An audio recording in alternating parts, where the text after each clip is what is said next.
न्यायालयासमोर आज त्यांना हजर करण्यात आलं होतं। न्यायालयाने जो न्यायालयासमोर तपासी अधिकारी यांनी जो युक्तिवाद केला, त्यांच्या सरकारी वकिलांनी जो युक्तिवाद केला, त्याच्यामध्ये बेसिकली आमचं असं म्हणणं आहे, त्याच्यामध्ये कलम 308(5) जे लावलेले ते अतिशय चुकीच्या पद्धतीने लावलेले। त्यांच्या पोलीस कोठडीची कुठलीही आवश्यकता नव्हती।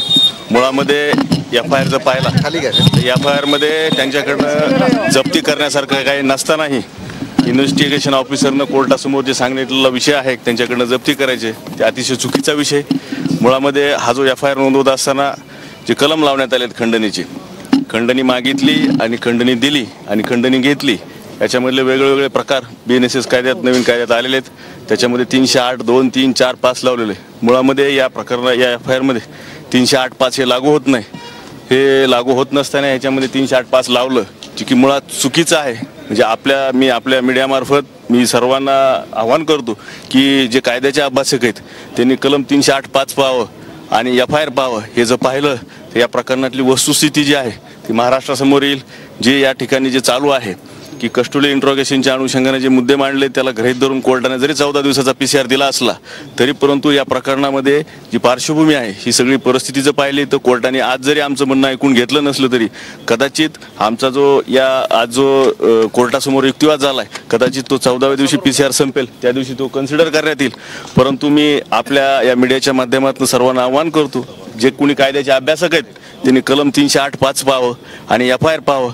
मला असं वाटतं की हे जर पाहिलं तर या प्रकरणातली वस्तुस्थिती जी आहे ते महाराष्ट्रासमोर येईल। आणि यातला एक महत्त्वाचा दुसरा मुद्दा असा आहे तो म्हणजे हत्या प्रकरणाचा तपास होणार आहे। संतोष देशमुख हत्या प्रकरणाचा सुद्धा तपास करणार आहे। चुकीचा त्या प्रकरणामध्ये त्या बाबतीमध्ये चुकीचा युक्तिवाद करण्यात आलेला आहे। मुळामध्ये जे दुसरा जो गुन्हा होता अट्रॉसिटी आणि पूर्वी झालेला, त्याच्यामध्ये दोषारोप पत्र न्यायालयात दाखल झालेलं आहे। आणि दुसरी महत्त्वाची बाब, त्यांनी जरी तपासामध्ये असं म्हणत असतील की त्या प्रकरणाच्या संदर्भात जो विषय आहे तो तपासाचा भाग आहे, आज त्याच्यावरची टिप्पणी करणं संयुक्तिक होणार नाही।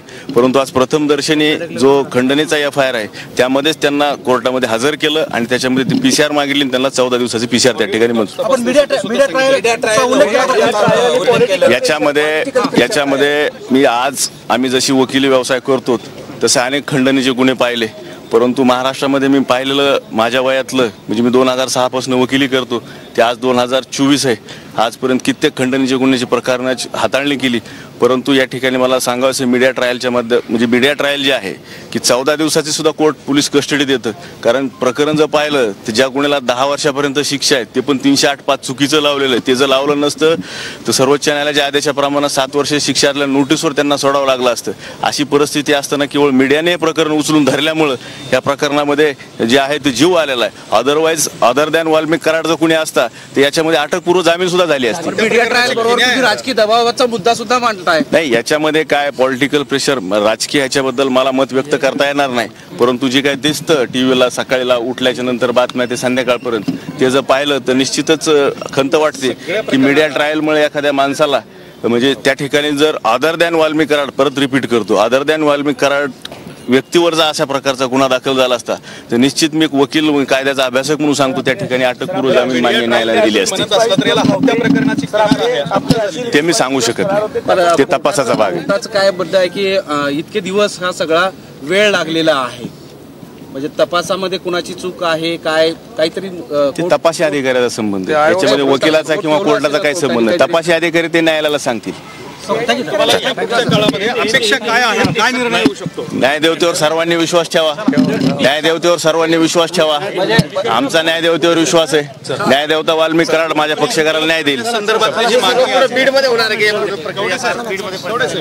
तर वाल्मिक कराडला 14 दिवसांची CID कोठडी जी आहे ती सुनावण्यात आलेली आहे। अधिकाऱ्याचा भाग आहे, त्याच्याबद्दल मी कुठलंही मत व्यक्त करू शकत नाही। आज फक्त